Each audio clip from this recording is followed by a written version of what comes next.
Welcome to the SBR NHL Double Play of the Day video. It's Tuesday, February the 4th. I'm Ian Cameron with Adam Booth back with you for a loaded Tuesday card. It's back to a regular schedule that makes sense to us, where Tuesdays mean a lot of games to choose from, and 13 NHL matchups are on the menu for tonight's card. So a great slate of hockey. Definitely looking forward to it. These games are definitely becoming more and more important and critical as well, with the playoff races certainly on in full force now that we're down in the last 2 months of the regular season. So some great races coming up. Let's get right to it. Adam, we'll start with you. You're going to Edmonton and Arizona for your play for this Tuesday slate, courtesy of SBRodds.com. Make sure you're checking them out daily for the best lines and prices for all your bets. Arizona minus 125, the total's 5.5, shaded to the over. Reminder as well, sbrvideo.com/NHL. Make sure you're checking out that site for all the daily NHL written content from Adam, Jimmy Murphy, and others. sbrvideo.com/NHL. Plenty of great NHL betting articles there on a daily basis. Edmonton Oilers. I think I read something that nobody has scored more goals since the start of January than Edmonton.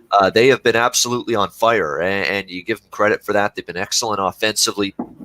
This Oilers team certainly lit up the Calgary Flames in a revenge game on Saturday in this back half of that crazy, insane Battle of Alberta twin bill that we saw last week. Yeah. 2 tremendous hockey games they were, and the Edmonton Oilers coming out with an 8-3 win in the second game. The Oilers have scored 3 or more goals in 9 straight games, and the Coyotes, conversely, they've allowed 3 or more goals in the 9 straight games. So this is a little bit of a tricky situation here for the Arizona team defensively. Connor McDavid, 15 points in his last 9 games. I mean, he's just been doing Connor McDavid type things, no question about that. Coyotes coming off a loss against Chicago following the All-Star break. I thought they played good enough to win. Unfortunately, it ends up going Chicago's way, Chicago getting that victory. The Arizona Coyotes, and I've mentioned this before on the show because I've tried to use Arizona over a couple of times as play of the day on this video. They've been trending over the total at home, 11-4 to the over their last 15 home games. So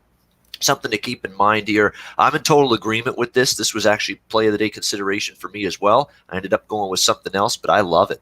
Edmonton, Arizona over. Adam, tell us why you like that one. First of all, got to start with the Oilers, as you mentioned. I didn't know that they had scored so many goals. I mean, I knew that they'd scored so many goals recently, but I didn't know that it was for best in the league. But I'm on the Oilers team total over 2.5 for much of the same reasons you laid out. They have just been – they're getting it from their stars, but they're also getting it from their depth too, and their defensemen are chipping in occasionally. And this is a Coyotes team that just has not shown the same defensive potency that we saw from them through streaks this season and last year. And I mean, you mentioned it was your play of the day twice last week, and I'm going for the third time's a charm here with maybe underrated Oilers offense. I was a bit surprised we had a 2.5 at the price we did, and taking the over 5.5 here. I do expect, I should say I'm on the Oilers. It doesn't mean I expect them to win. I think the value's there, but I think that for them to lose this game, it's going to be a 4-3 game rather than a 3-2 game. That said, the Coyotes need, in their own minds, to start shutting down the opposition. I mean, you mentioned 11 of 15 at home have gone to the over. 2 of those were the most recent games against the Kings and Blackhawks. But in the last one against the Hawks, there was 80 shots put on net, or 85 or something. So when you talk about if we were playing the situation again and again, should that have stayed under? Probably not. And maybe if they play the Hawks again later in the season, you'll remember that and pounce on it. But no, I like the over here because the goaltending, even in the last one, Ranta, he put up an exceptional performance, and they still lose the game. They still are, putting up their own. They're still contributing on their own offensive end. They're still good for a couple through this recent streak. I think the last time they had held to less than 2 was against the Canucks, and they lost 3-1, I believe. But no, I think that the offense on Arizona is better this year. as a whole, but their defense has also suffered. They're hosting a team that's a division rival that has shown they can score on them this season. Let me just double check the head-to-head this season. I mean, the last one was a pummeling in 7-3 Edmonton. in Edmonton. I remember that. It was right before the break. Yeah. Yeah. And then the previous one was a 4-3 in Arizona, and then a 3-2 overtime loss for the Oilers, hosting Arizona back in November. So this is the game where at bare minimum I'm seeing a 3-2 kind of where you might need an empty netter type game, but I don't see it being 2-2 headed to overtime like we saw in the last two outings. I mean, the Edmonton offense is, as you mentioned recently, clicking more than the Hawks or the Kings. And when you see an Anaheim team putting up, I think it was 4 without an empty net. Maybe I'm remembering wrong, but the Ducks and the Kings, these are teams that should not be getting 2-3 goals against the Coyotes if their offense or their defense is what it should be. And now they're hosting a very hot offensive team. So, you say if you're the coach in the locker room or, in the days between, they're probably well aware that they need to try to shut down the Oilers. But, with goal scoring on a rise this year, I'm just not at all inclined to look at the under, and I still see the value. And on the board, it is a 6 at a lot of places, so you might have to buy the hook. But I'm very happy with the price on this 5.5. So basically what I'm saying is the 6 should be minus 110 to minus 120 rather than the 5.5 being minus 120. So that's the play here. Hopefully third time's a charm and we cash it this time around, Ian. Edmonton, Arizona over. I agree. I mean, I think I had Arizona, Chicago over as play of the day Saturday. It fell short, but the goaltending in that game was absolutely incredible. I mean, Crawford and Ronta were both outstanding, and it kind of I probably should have thought about the fact that Ronta's facing his former team. He'd be up for that. Maybe that would cost me the over, but it certainly did. And Ronta struggled.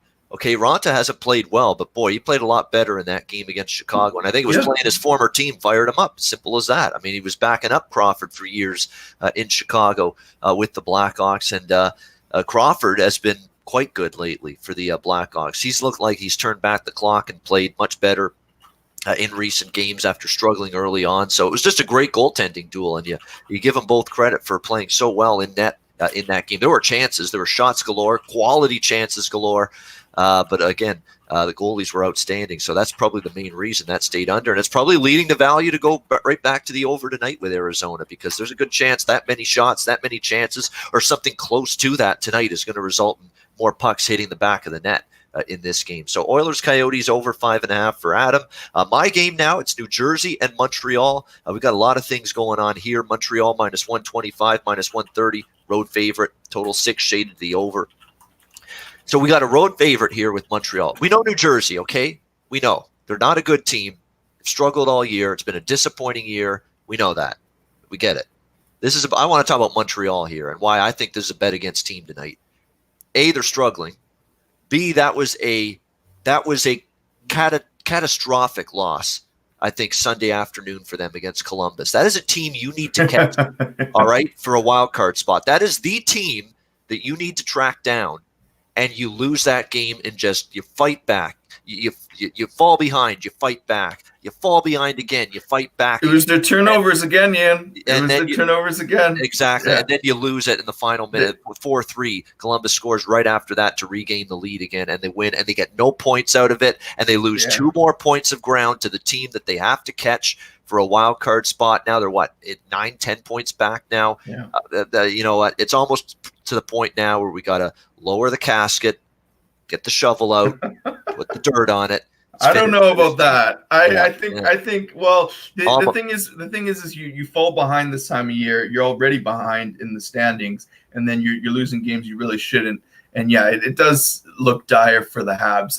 I wouldn't say. I mean, I'm sure you have other reasons, but I wouldn't say that they're not. I'm just scratching the surface here. Yeah, this is a dubious spot for them. They're not calling it a season, just yet. I don't think in their minds. No, but they got to go on one of these like 11-1 tears, Yeah, yeah, and hope that teams also lose in front of them. That combination is the only thing yeah. that's going to get them in the playoffs. And now they're inching closer now toward the seller's market than the buyer's market. True. Come the trade deadline, there's no question about that. That was a paramount game Sunday against Columbus, because that's direct. It's like a 4-point swing with them getting 2 points, Columbus, and you losing out on 2 points. It's a big time swing. And now Montreal's got to regroup from that stinging loss. And players were almost in shock after that. They kept coming back, and they thought they were at least going to get the game to overtime and get a point. And then another turnover, as you mentioned, 4-3 loss. And now you got to battle back, go on the road against New Jersey, and you got to do it with potentially a short-handed team, potentially a depleted team with a massive flu bug running through the Montreal Canadiens dressing room going into this game. There's beat writers that say everybody's like, there's some people that have it worse than others it's going to keep them out. Carey Price didn't make the trip. You're looking at a Charlie Lindgren or a Caden Primo, who was called up from the Laval Rocket in the AHL, making the start for this game tonight. And certainly that's disappointing the way Carey Price has played. Not having him's going to hurt. Drouin's not going to play. There's a bunch of questionables. It's going to be one of those situations where, Claude Julien says, get out there for the pregame skate. And if you're feeling good enough and you're not yakking all over the place, you're going to be in. And if not, you're not going to be in. So there's going to be maybe a ton of lineup changes prior to the game. It's a big time up in the air situation, because this is not just some little flu bug. This is a big one. And apparently a lot of players have caught it. So it's definitely a concern. And so we got a flu bug running through a team struggling, team off a really tough loss, having to go on the road. Oh, and New Jersey's owned them. Can you believe that? New Jersey Devils have absolutely owned and dominated the Montreal Canadiens head-to-head. How about 7 straight wins for the New Jersey Devils against the Montreal Canadiens? Unbelievable. Now, here's the thing about New Jersey. Now, Hischier is the one guy that is questionable tonight for them. That would certainly hurt them a little bit if he doesn't play. We'll see what they say at the morning skate. If anything, though, if he doesn't play, you might even get a little better price with New Jersey. Here's the thing about the Devils. We know they've had a tough year, okay? It's been the coach fired, John Hines. They built this roster thinking they could be a playoff team. It hasn't panned out whatsoever. What is the effort level, though, for a team going nowhere, a team that's likely going to be selling even more at the trade deadline? What kind of effort am I seeing from New Jersey on a nightly basis? You got to gauge this with teams that are losing and they're out of the mix. The effort's there. Look at the 3 games since the All-Star break for New Jersey. Win against Ottawa, took Nashville to a shootout, had every opportunity to win that game. In fact, had multiple leads against Nashville before the Predators rallied for a shootout win. Took Dallas to overtime in their last game, 3-2 on Saturday. This is not a team that's rolling over. It's not a team that's saying, hey, woe is us. We have nothing left to play for. Wave the white flag, fold the tent, whatever analogy you want to use. They're not doing that, New Jersey. Their effort's been commendable in spite of the disappointment of their season so far. They've definitely matched up well for against Montreal head-to-head. I can't even remember the last time Montreal beat New Jersey in New Jersey specifically. It's been 3 years. So it has definitely been a dominated series for New Jersey. You got a Montreal team that's just off this awful, debilitating loss, and the Montreal team that who knows who's going to be in this lineup when it's all said and done tonight with the, there's already a couple guys confirmed out with this flu. There's a bunch of guys questionable with this flu bug going through the Montreal Canadiens dressing room right now. If you add it all up, I don't know. This is a very leery, a very unreliable, and a very vulnerable, in my opinion, road favorite tonight. So give me the New Jersey Devils here. I got plus 120. There's still some plus 114s and 15s out there. Still a pretty nice price here on New Jersey, a team that's fought the good fight in 3 games since the All-Star break. Been in every game, had a chance to win in every game, and I think they'll have every chance to win this game as well. So going to go with the New Jersey Devils plus 120 for my play of the day. I like it. I added that last night. Twitter follower was nice enough. He goes, Adam, I know you like the Devils because I had them in those games against the Caps and Tampa earlier in the month. And he goes, I know you like the Devils, so I just thought I'd give you the heads up on this news from a Habs beat writer about the status of the health of the team. And, I had a conversation with a buddy on Twitter yesterday just about Barkov being out for Florida. And, what is the impact of missing a player like that? And it is significant as far as missing one player. But when you talk about having a flu bug in the dressing room that could impact several players, or those players are still in the lineup and they're not 100%. That's where you can see the injury status or the health status come to be, especially with Price. And Price has been stellar for this team recently. Not saying the backup can't also have a stellar performance, of course, or that the Habs can't win. I'm on the Devils too. It's not saying they are the better team still. I think even with these guys that might be out with the flu tonight, they're still better than New Jersey. They've had a better season overall. And by the way, I want to throw out one thing. I forgot to mention it. That how the flu situation with a team is bad when practice is canceled. And that's exactly what happened with the Montreal Canadiens. That tells you that there's probably a quarter of the team, hell, maybe even half the team, that's battling this virus, battling this flu bug in some fashion, maybe some worse than others. But the fact that you're canceling a team practice day, a scheduled team practice day because of this, it's significant. It's severe. At this time of the season, when you need the points and you need to sharpen up your game, that tells you this is a significant issue, this flu. And I was going to say, I still had, with a healthy Montreal team, I had this game at 51-49 in favor of the Habs. So I was already going to be on the Devils today, and this just sort of heightens it. It adds value to it. And I think we've seen some line movement a little bit finally today. I don't know, Ian, if you can confirm that. There's still plus 114 and plus 110. Okay, right. Okay, so it's only moved a little bit down. But when I say I have them at 49, that means you can take them down, another 10 cents and still hit the number that we're looking for. I agree with you, Ian. I do like your play a lot, and that's why I'm on it as well, for the reasons you listed. I like it. So I think we're on the right side of some games today, hopefully, and it's just nice to have a big card again to especially last night. I had two bets in the Florida-Toronto game. We split with the 1-1 split with the Leafs puck line falling down. They win that game easily if not for Anderson getting hurt. That completely changed the game. You think? They dominated Florida for 2 periods in that game. Yeah, they did. Yeah. Well, okay, the first dominated. 10 minutes, and Bobrovsky, let's give Bobrovsky credit. He was that was one of the better games he's played in a very long time. But that's what happens. You can't leave a team hanging around like that. And the Anderson thing shook him up, and Florida. But I had at the over. You got to mention that. You got to mention Florida has been on the right side. I mean, I had Anaheim against Florida early in the season in Miami, and they were up 4-0, and then they lose in overtime 5-4. The Panthers scored, I think, 2 in the second and a couple in the third tie. Cardiac cats. That's what the play-by-play guy always says. Cardiac cats. Yeah. And then I think against Boston, they were again down 4-1 or.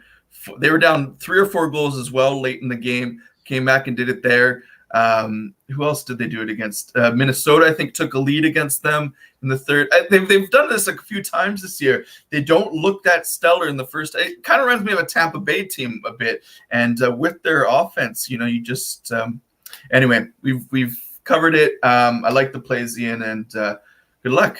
Absolutely. So just to recap, as we wrap up the show for this Tuesday, Adam has Edmonton, Arizona over 5.5 minus 120. And I like that one as well. That almost was my play of the day. We almost had a day where we had the same play of the day, which would have been funny. And I'm on New Jersey plus 120 against Montreal. So there we go. There's our plays for Tuesday. Good luck to everybody. Thanks to everyone in the chat and everyone for tuning in. We will be back on Thursday at 10:15 a.m. Eastern Time for our next edition of the SBR NHL Double Play of the Day video. For Adam Booth, I'm Ian Cameron. Have a great Tuesday night. Good luck on the ice with your wagers, and we'll see you again on Thursday right here for the Double Play.